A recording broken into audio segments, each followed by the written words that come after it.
গেল কয়েকদিন ধরেই গাজার উত্তরাঞ্চলে জাবালিয়া শরণার্থী শিবির নিশ্চিহ্ন করতে মরিয়া হয়ে উঠেছে ইসরায়েলি সেনারা।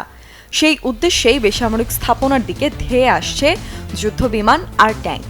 নিমিষেই ধ্বংসস্তূপে পরিণত হচ্ছে গোটা শহর।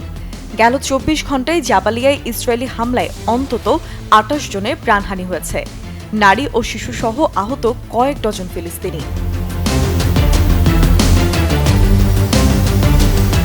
একইভাবে ইসরায়েলি সেনারা রণক্ষেত্রে পরিণত করতে চায় দক্ষিণাঞ্চলের রাফা সীমান্ত।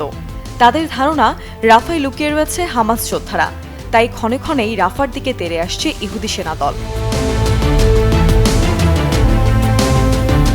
ইসরায়েলের এই আক্রমণের শক্ত জবাব দিতে একেবারেই ভুল করছে না হামাস যোদ্ধারা। যুদ্ধক্ষেত্রে লাগাতার ইসরায়েলিদের প্রতিরোধ করছে তারা। ভারী অস্ত্র, গোলাবারুদ নিয়ে ঝাঁপিয়ে পড়ছে ইহুদি হায়নাদের ওপর।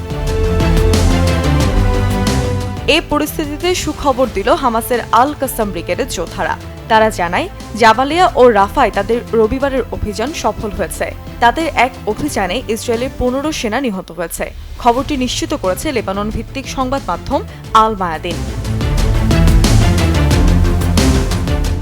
সেখানে বলা হয়, আল কাসাম ব্রিগেডের এই অভিযানে শুধু যে ১৫ ইসরায়েলি সেনা নিহত হয়েছে তা নয়, সেই সাথে ইসরায়েলের গোটা একটি অস্ত্র ভান্ডার গুঁড়িয়ে দিয়েছে তারা। আল ইয়াসিন 105 রকেট দিয়ে ধ্বংস করেছে ইসরায়েলের 4টি মারাকাভা ট্যাঙ্ক।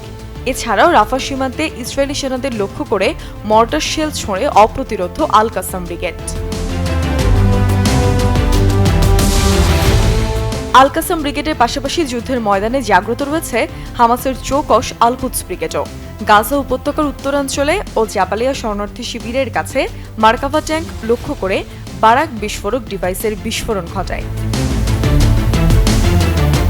ওই দিন যুদ্ধের ময়দানে মুনশিয়ানা দেখিয়েছেন হামাসের অন্যতম শক্তি মুজাহিদিন ব্রিগেডও। রকেট চালিত গ্রেনেড দিয়ে ইসরায়েলের বেশ কয়েকটি ট্যাঙ্ক ধ্বংস করার দাবি করে তারা। এক্ষেত্রে অবশ্য আল কুদস ব্রিগেডের যোদ্ধারা তাদের সহযোগিতা করে। হামাসের এই লাগাতার হামলার বিষয়টি অবশ্য ইসরায়েলের সংবাদ মাধ্যমগুলোতেও ঢালাওভাবে প্রচার করা হয়।